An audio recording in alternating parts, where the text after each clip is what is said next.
1957,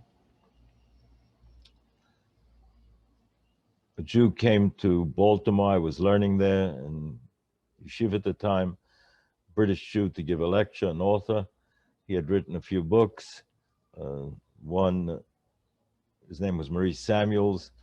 He written a book, The Professor and the Fossil, where he rebutted Toynbee, who had said that Jews are a fossilized people. And he wrote another book called The Gentleman and the Jew. In The Gentleman and the Jew, his thesis was that Western culture is built on a sense of aesthetics, which includes fair play, the game. It's a game. What differentiates, separates between man and the animals is a sense of dignity. Dignity is expressed, vested in the aesthetic dimension, a sense of beauty, a sense of fairness, which is beauty in behavior. It's not rooted in morals or ethics. It's a sense of the aesthetic of the game of life. Hence, if one fellow insults the other fellow, second one can challenge him to a duel as long as they're equally armed. It's a fair fight. He can do him in, he can shoot him. Said Maurice Samuels, who was not wearing a yarmulke, not wearing a kippah, that the Jew comes along and said, "You crazy? Just because it's a fair fight, you're killing somebody just for an insult?"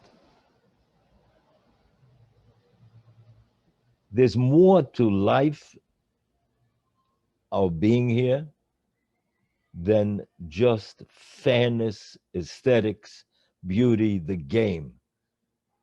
There's a sense of good and evil. The Jew introduces good and evil into the calculation of humankind. We're here for a purpose.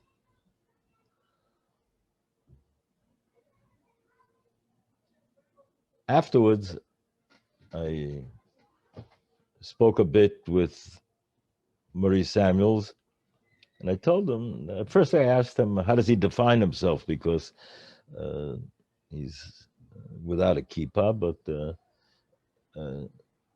his thesis is something I have sources for in Torah and commentaries. He stopped and thought a moment and then said, I guess I'm a non-practicing observant Jew.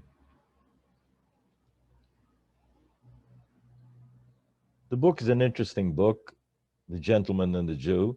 He has, on the modern era, very, very remarkably insightful comments, discussions, and he writes very well.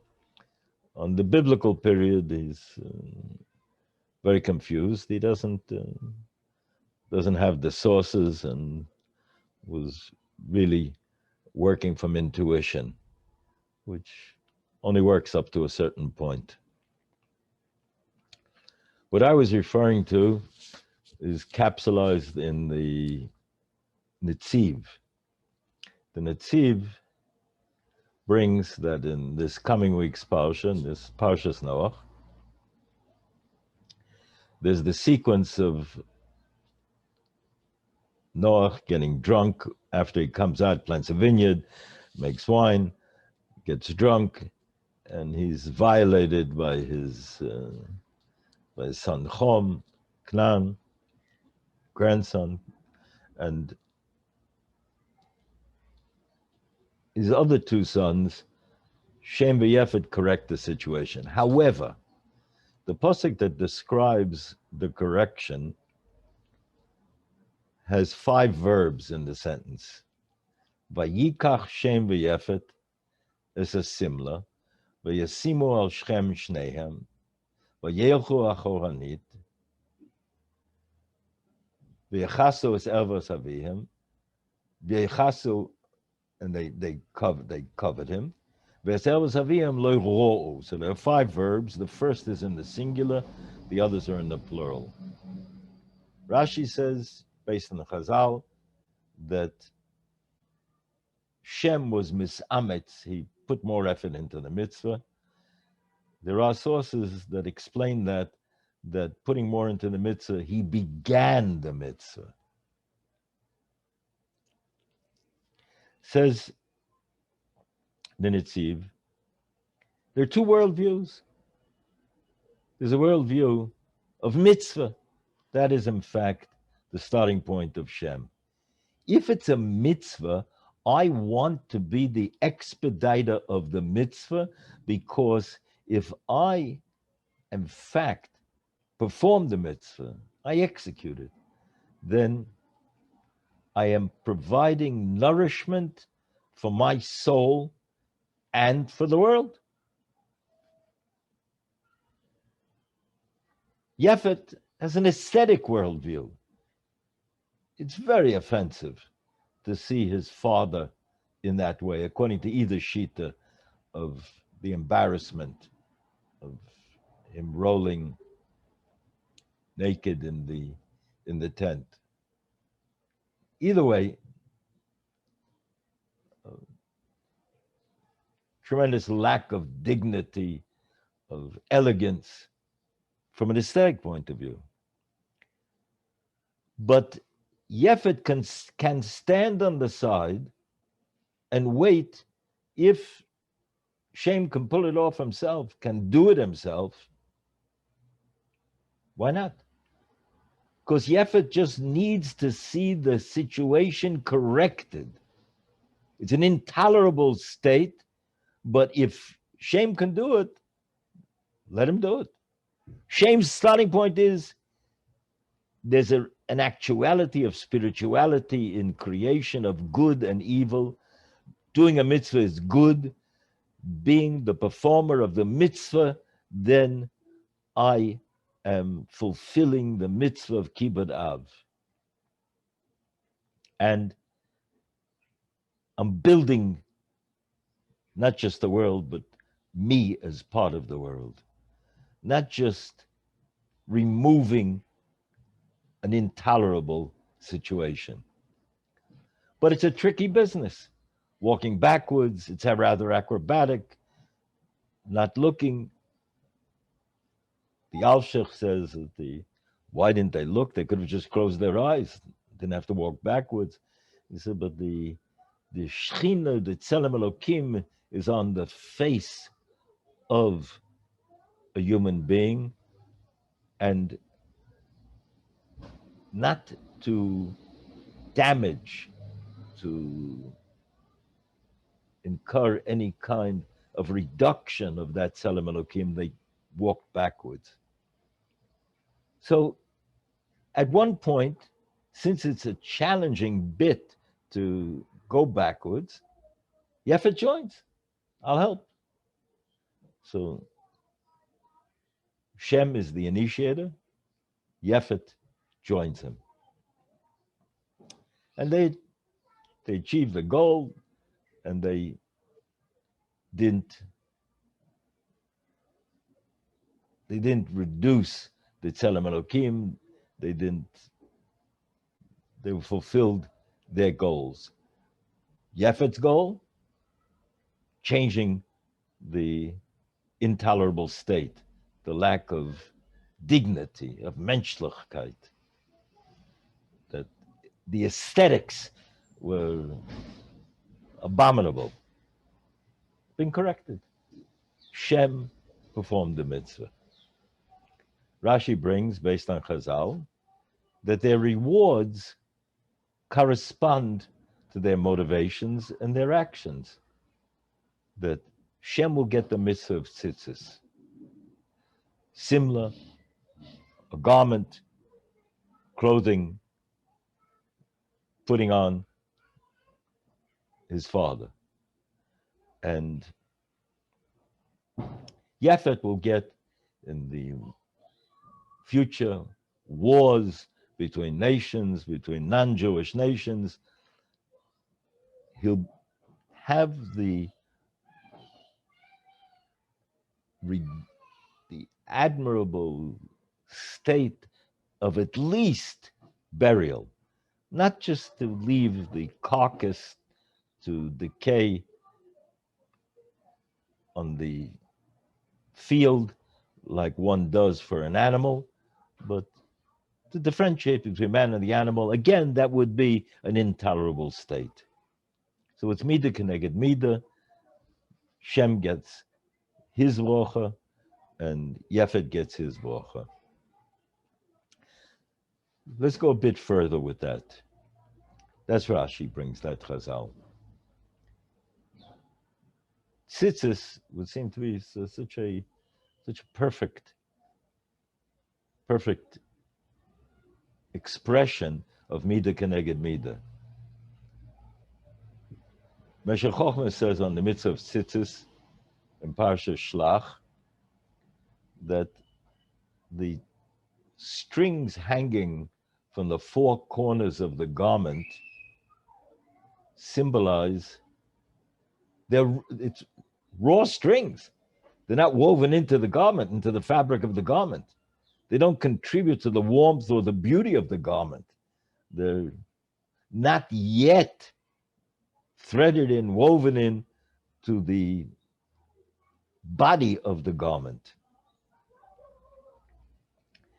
They symbolize the invitation to man to a partnership in completing the world that the Rebbeinu Shalom left room for man to do his thing.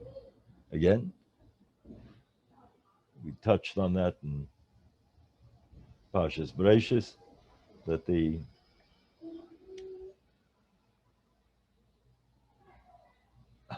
most difficult thing to understand, perhaps, about creation, one of the more difficult things, hard to make a hierarchy of difficult things in Bereishis, but one of the more difficult things is that the Rebbeinu Shalom left the world less than completed. Shomar Le'olam Dai, Tzimtzum, constriction, that he left room for man to participate.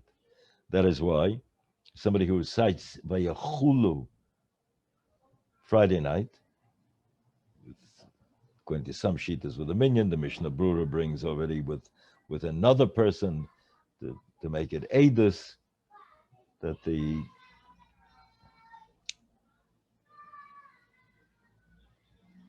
in order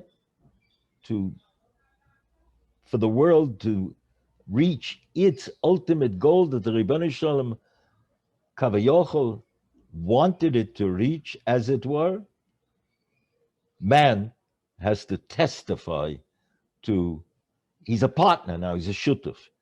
The other place it says that man is a shutuf is by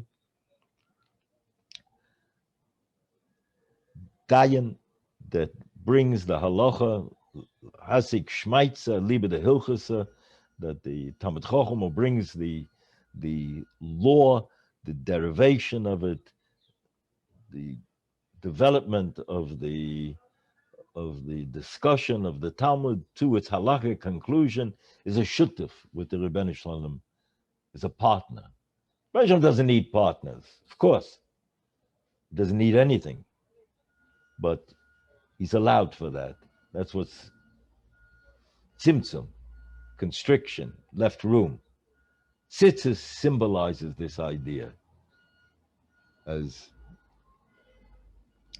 Rabbi Kiva answered the Toner Rufus that when he asked if the Rebbeinu Shalom wanted man to be mole, why didn't he create a mole? Why create him as an oral? And then he has to remove the oral.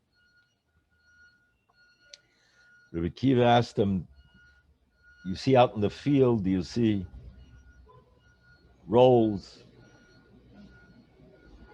bagels, sandwiches? You don't see them growing on the trees. You see wheat. It's got to go through any number of steps in the planting, the plowing, the planting, the cultivating, the threshing, the v'chulu, v'chulu, v'chulu, until it reaches that point. Man has been given raw material, the raw material of the universe. That's why he comes on the scene after everything is put in place on the sixth day. And then he then is going to harness all of these resources to make them work. He's now a partner to make them work for what? For Kvod Shemayim, to bring them back to a recognition of the source that they have been created, that Shahakol Bora Lechved, everything is for Kvod Shemayim. So, tzitzis, one more step. Midoraisa, from the Torah injunction, mitzvah, I would only have to put tzitzis on the garment if I happen to be about going to wear a four-cornered garment. I don't have to go out and create the situation to have a four-cornered garment in order to fulfill the mitzvah of tzitzis. But Chazal say that bidne derischa, in a time of stringent judgment, then we want to have that margin that we took an initiative, we were proactive in creating our potential experience of fulfilling the mitzvah. That's what Shem was, proactive. So what better expression than tzitzis?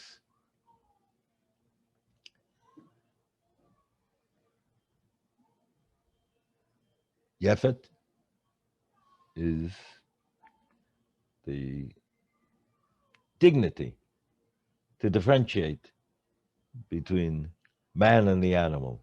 Aesthetics, it's a game.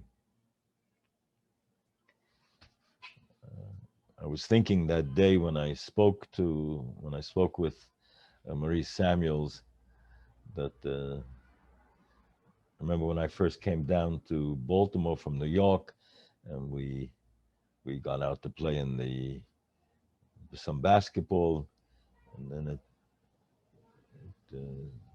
recurred again, and when playing down in that Y upstairs in the gym. Many of the fellows in Baltimore were from the South and from the West, and they looked at the game as exercise, as a bit of fun time. As a New Yorker, having played in the parks and schoolyards in New York, I remember jockeying for position under the boards to try and catch a rebound, and elbowing to get my position. And rather astonished look at this fellow from the South and another fellow, I believe Utaka was from the West. So, what are you doing? And I looked back at them and said, what do you think this is, a game? The Jew comes on the scene and says, life is not a game. There's good and there's evil. So had Marie Samuels put it. If you're dealing with a Hitler or with a Stalin, Yamach Shemom, you shoot them in the back. That's evil. And they have killed and are killing so many people. If you're dealing with a decent person, somebody is a mensch. So because he insulted you? Now, of course, there are transgressions, violations that in the Torah bear a penalty of death.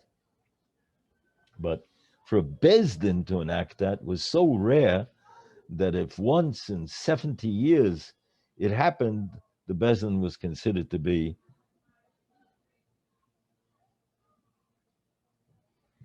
not careful enough, not cautious enough to have prevented it happening.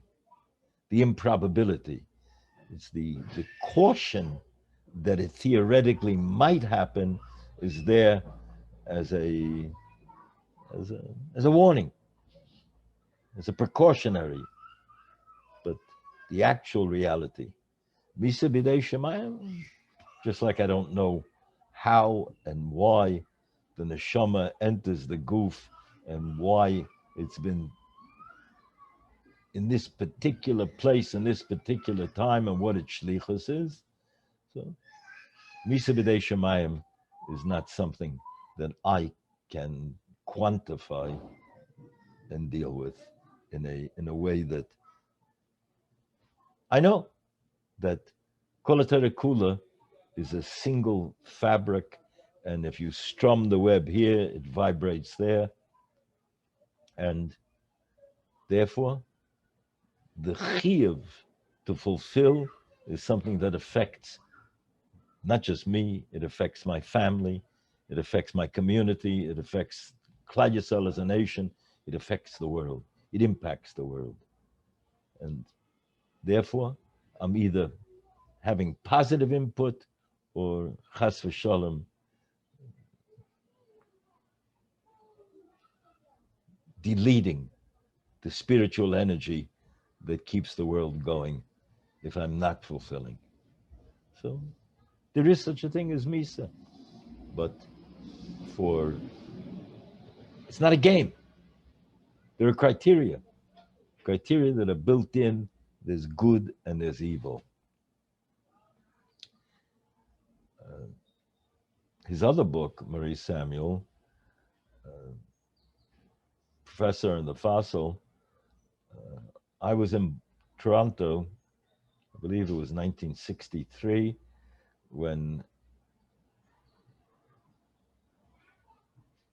Yaakov Herzog, Zichron Levracha, debated Toynbee. Herzog was then the ambassador to Canada, Shemitah Mitzvah, Yadei Sefer. I think he might even say a Talmud Chacham, he wrote a Pirush on Mishnayos. Rav Lezer Yudel from the Mir was very makar of him over the years in Eretz Yisrael. Herzog made a big Kiddush Hashem more than once, regularly. He refused to speak in a shul on Shabbos that had a microphone. He walked away from the microphone. He challenged Toynbee to a debate. Toynbee had said at the time that the greatest crime that Hitler will have to answer for on the Yom of Day of Judgment is what he allowed the Jews to do to the Arabs, because had he not done to the Jews what he did do, then the world would not have tolerated the Jews taking away Arab land like that. Outrageous distortion of history and of a reasonable evaluation of the moral issues. Time magazine at the time said that Herzog bested him.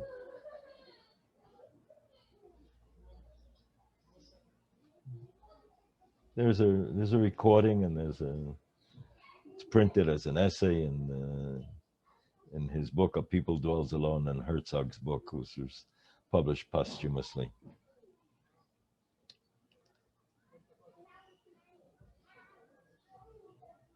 Distortions, misrepresentations in history abound. We're living through it now in this world of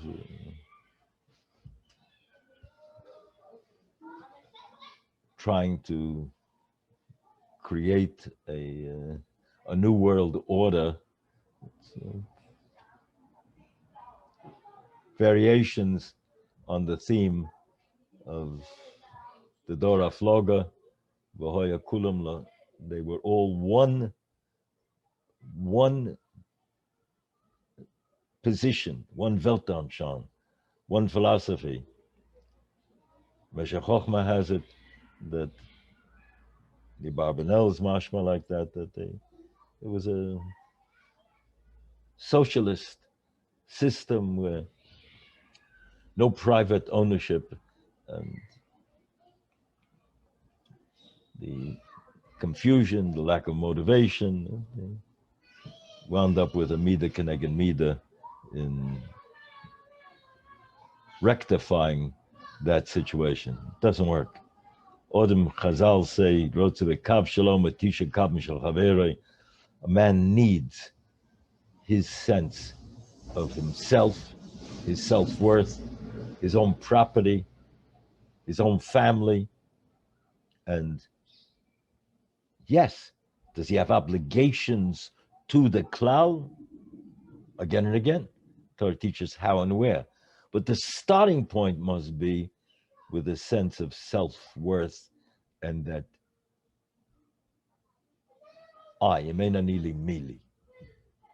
Yes, but if I'm only to myself, it's worthless. Post the chet of Odem Arishon, there's a mitzvah to now multiply, bring into the world, but it's a different mitzvah. Pre-chet of Odem Arishon, the mitzvah was to Odem and Chava, says Pru Uvur in the plural. We're going to go through a number of steps, but eventually it's to Yaakov Treuve, it's only a mitzvah for the male, not a mitzvah for the female. Question whether or not she has the mitzvah of Sheves to see that the world is populated, is not desolate. But explains Rameh Simcha that since there's a klal, Pasuk teaches us Shlem HaMelech that there can't be a collision post klola, that be'etzev tel dibonim, there cannot be now a mitzvah which ordains that she must go through tsar. About 25 years ago, I was in Venice, California. There was a very wonderful Jew there, Bal Tshuva, big Bal Tzedakah. He had resuscitated the shul, which then was 100 years old. And he asked me that isn't there a certain sense of a lack of responsibility in Haredi families having larger numbers of children, frequently not taking medical insurance, but surely not able to deal with all of the issues of marrying off their own children when the time comes. How does the system work? So I told him that I had actually one time lectured at Harvard, and some years earlier, and the students then challenged me about two issues. One was about the Malthusian problem, that limited food supply in the world only reproduces arithmetically, and human beings reproduce geometrically, and that the Haredi community is taking a disproportionate percentage of the resources by having Bli and Harbali and Ken Yubu large families. Second problem, then those years, the self-hating Jewish author Philip Roth had brought onto the scene, vilified the Jewish mother as being smothering and not giving her children enough room to breathe. And he was popular then at the time. Actually, he had plagiarized that from Jewish comedians who had gone that route for years, decades before him. but they did it lovingly. He did it with venom. I'll call upon him. Those were the two problems that the students asked me. So I told them that in fact, one question really has to do with the other. Number one is that if all the Jews, the neshamas that have been murdered by non-Jews over the years, in the pogroms and the Holocaust and going back in the Chmielnicki, in the Inquisition, Churban Bayis Rishon, Churban Hasheni, if all those neshamas were extant and had been given the opportunity to bring their progeny to the world, it'd be who knows how many more times Jews in the world. So until we catch up, there's nothing to discuss. The world owes us.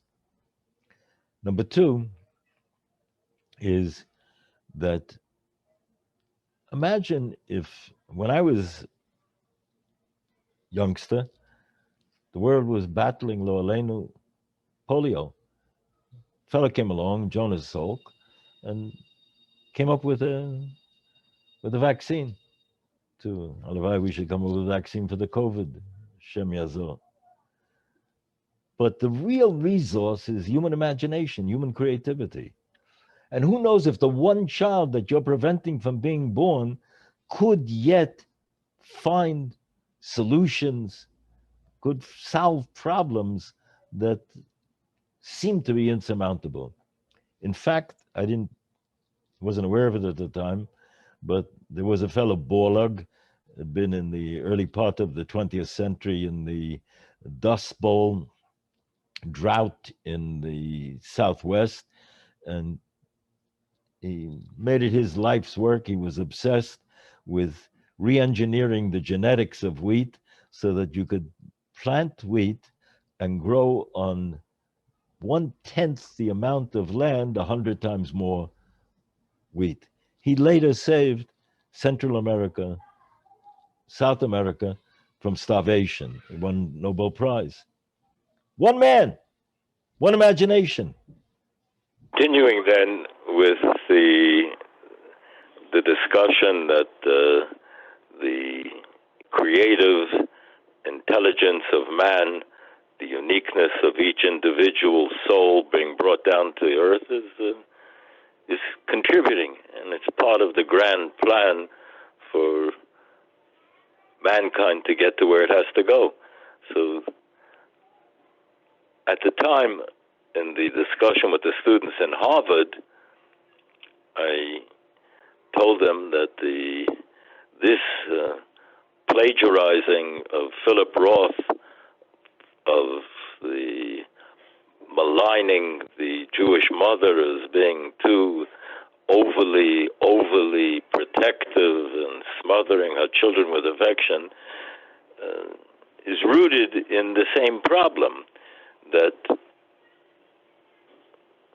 God, the Ribbono Shel Olam, as it were, programmed the Jewish mother to have 6, 8, 10 children, when Western society artificially restricted her to have 1 or 2 children. So the love that she was designed to distribute among 6, 8 children is now foisted upon 1 or 2. She's a victim of the system. Can't fault her. One should add to that from a Torah point of view, Talmidim harihem kibonim. The Rambam brings it lahalocha, based on psukim in the Nevi'im. Rashi already talks about it. Eila Todos, Moshe v'Aaron, that giving spiritual life is tantamount to giving biological life, and that's also Talmidim. And so Talmidim are also bonim. Bonim are Talmidim, Talmidim are bonim. And so the maximizing the potential of the individual is to share, to give on. Add to that each generation is so limited.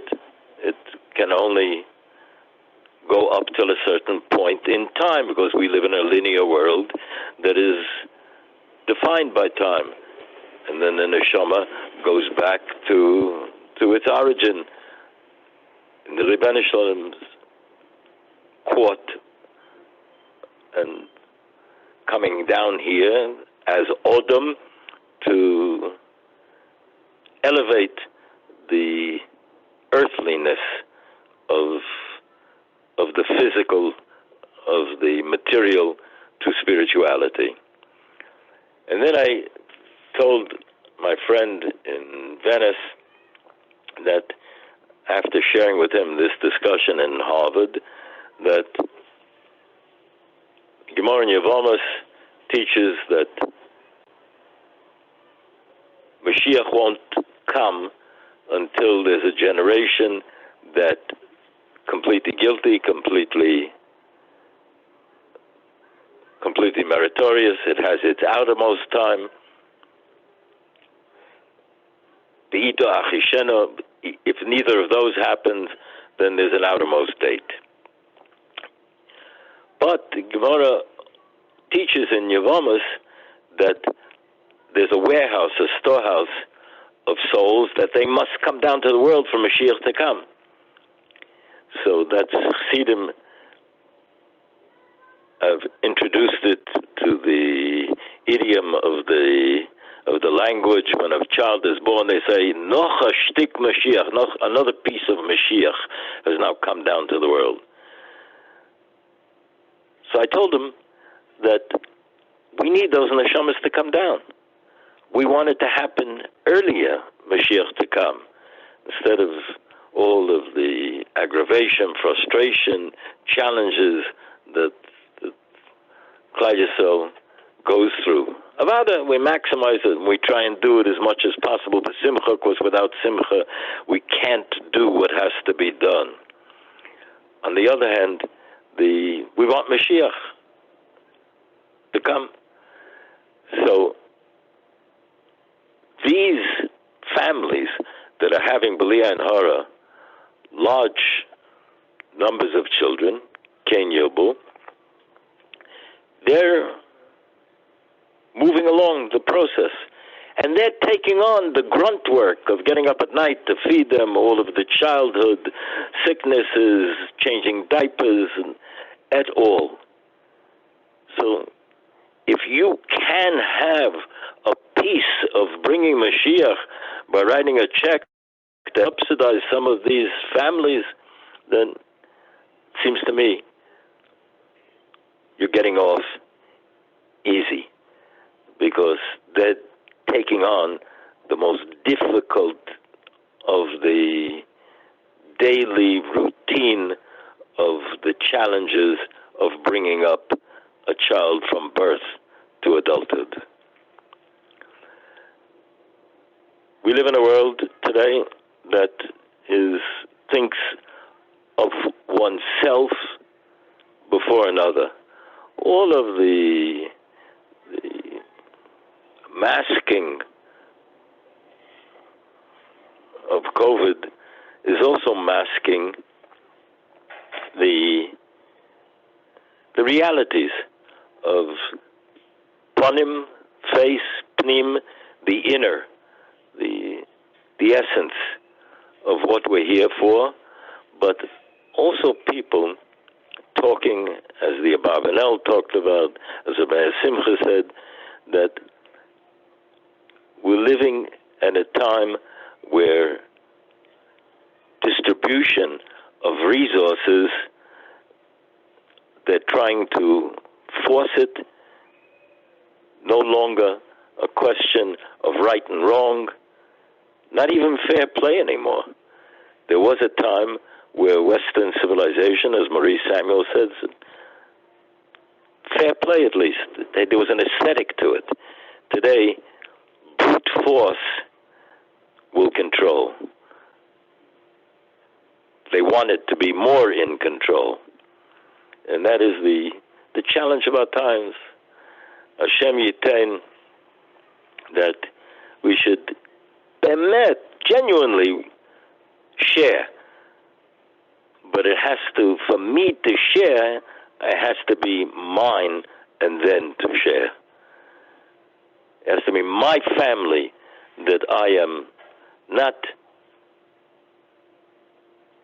forfeiting the beauty, the traditions, the grandeur of family relationships, historic relationships in communities, Talmidim, Haim, Kibbonim, what our sages have passed on to us, not forfeiting all that because somebody is promoting in the media, so many are promoting in the media, that equality means doing away with any measure of merit, excellence, quality, quantity versus quality.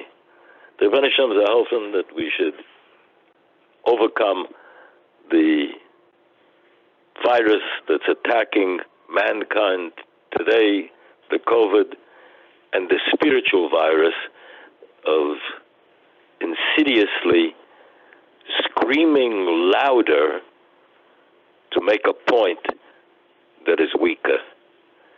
So weak that in the past it has failed and will continue to fail. Shem Yitain, that through family, Talmidim, community, Am Yisrael will bemet rebuild to bring Mashiach Tzimkeinu b'Meher b'Yameinu. Thank you.